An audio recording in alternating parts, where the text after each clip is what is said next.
Alright, fellow YouTubers, Cable Craig, Double Toys 1-2, here to bring you a review this time on the Halo 5 Guardians Master Chief action figure. As you can see on the front, it's a window box view, and it's like that on both sides, so there's nothing on there. And you can see in the corner, it has a little picture of Master Chief right there. And when you look at the back, you actually have to put it on the side like this. And here on the back, you see it says Spartan Athlon, Spartan Fred, Spartan Kelly, Master Chief, Spartan Locke, and Spartan Tanaka. And there's a few more at the bottom. I really want that Spartan Locke. Alright, that's a quick look at the box. Now let's look at the actual figure and accessories. And almost forgot, here it also includes this paper with a code at the bottom for something. Didn't read it. And there's a picture of Master Chief saying Halo 5 the Rec Pack. Alright. Okay, and here's Master Chief. Let me say, this thing would make a great display piece. It has a lot of detail into it, but it's not so much for articulation as much as it is for display. Great display piece. I'm loving the visor right off the back. It's awesome, so we're going to talk about the accessories and the detail of the figure. Alright, first he does have this assault rifle. It is a very nice assault rifle. They did put a lot of detail into it. I do love how the gray came out. It's not bleeding onto any of the other colors, except for right here. You see a little grays. I do not know what's happening there, but it looks like someone's hand might have touched it, or it looks like it was hit by an eraser marker. But past that, the green looks good, the gray looks good, the white looks good, and I do love how they actually put that line across there. So you can see little mechanics in there, and it is a really cool gun. Now, the next gun that they have included, which I actually like, is the pistol, and I'll tell you why in a second. But both of them do, have these little things that stick into the hip or into the back, which I'll show you in a second. This one doesn't have as much color in it, and it's just kind of like a darkish gray color, and that's pretty much it. So now I'm going to show you how he actually holds these weapons. Okay, first off, I couldn't really get him to hold the assault rifle right. I would pretty much stick it into his hole like here, and then it would wrap around his thumb. And then it would be kind of loose, and this finger right here, his index finger, actually will not go into the hole. So I do not know the right way to hold this. So with this one, what I'll usually do is I'll actually just stick it on his side, like there, even though it looks like it's sticking kind of high out. Or what I like to do with it is basically sticking it to the hole in the back, and for it just to stay there. So that's pretty much where I've been putting that gun, and I like it at an angle for some reason. But that's where I put it at. And then we have the second one. The second one is a little better, because what I love about this gun is that it actually does fit in his hand. It looks natural. Yes, that little peg is sticking out, but still, from the other side, it looks cool, and it does look like he's holding the gun. So I do really like how that gun actually turns out in his hand. The best part about this actual figure is the detail they put into it. You look up close, you can see they did an awesome job with the green. It's like a smoky gray green. But of course, the best part is his visor. Look at the detail in the visor. They actually did put the cracks just like what's in the game. I love how that turned out. On the top, you can see even a little closer that they did put a lot of dirt in there. So they put attention and like giving him like a shiny suit. It looks like it's been through some damage. You can see the little holes and gaps in there. See the awesome job done on the chest piece where they have a lot of shading and a lot of shadowing. There you can see a little silver coming out through the green like he's been through scratches and has a lot of stuff that's going on.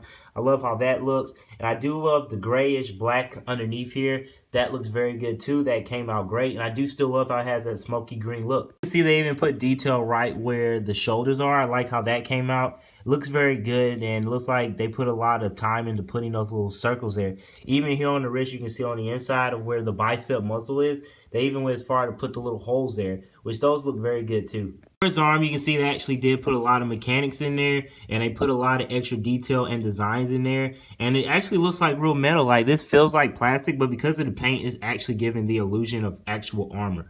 And up there, you see a little bit more silver. There along the hands, you can actually see that it's kind of like, it's kind of padded, and they actually put a little detail into the hands, because there even is some green armor right there on the actual pretty much where the fingers are, which I think looks really cool too. Here you can see the black tooth at the bottom. They put a lot of detail around there too. So it's not just the green armor that has the weathered look to it, but it's actually they put detail into the undersuit too.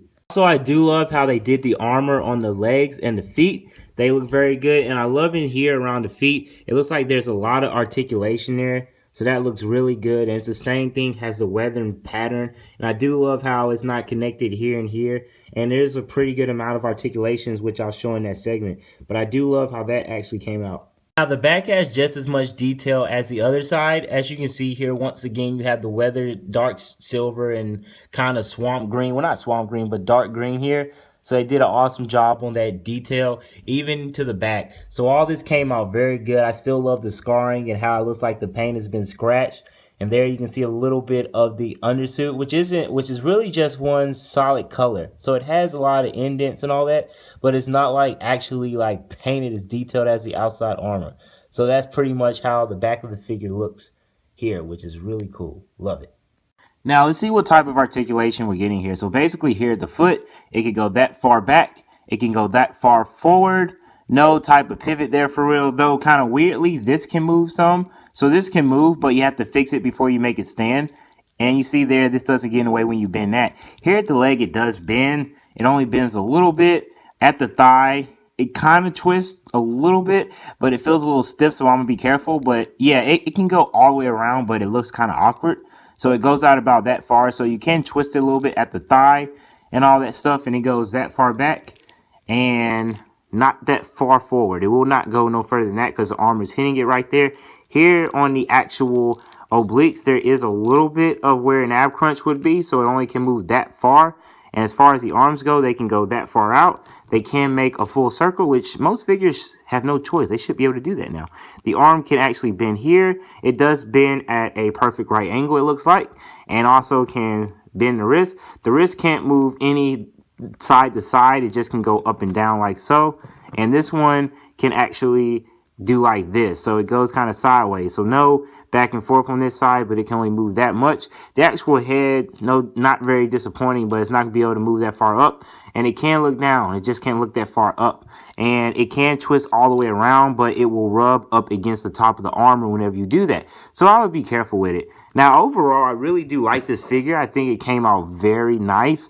And I do wish it could hold the other rifle better. So that would be my really huge only complaint, is that I wish it could hold it better, but it doesn't. But the good thing about this one is that at least you can store it and it looks cool. So he would be ready to improperly hold that rifle if he ever had the chance to. But I do like the figure. To me, it's a great display piece. It looks better on the other hand. And I would recommend you get it if you're a huge fan of Master Chief or if you like to play Halo. I like to play Call of Duty, but I also like the concept art and the design of Master Chief and all the different things they use in these games. But I've always been a PS4 or what should you say, a PlayStation type person more than an Xbox person. So I wouldn't use it quite as much. Let me stop popping that off so hard. But yeah, it's a pretty cool toy. I do like it. And if you get a chance to pick it up, I would pick it up. Very cool figure. A lot of really cool poses that he can get in. And it's not that hard to get him to stand because his feet are not like, I guess you could say, they're not as light like the Stormtrooper in my last video. But I do like him, and I'm very glad I got him. So this has been a review by Caleb Craig Deadpool Toys 1-2 of the Halo 5 Master Chief Guardian figure. Hope you guys enjoyed it, and I'll talk to y'all later. Bye. Leaving so soon? All right. Have a good day.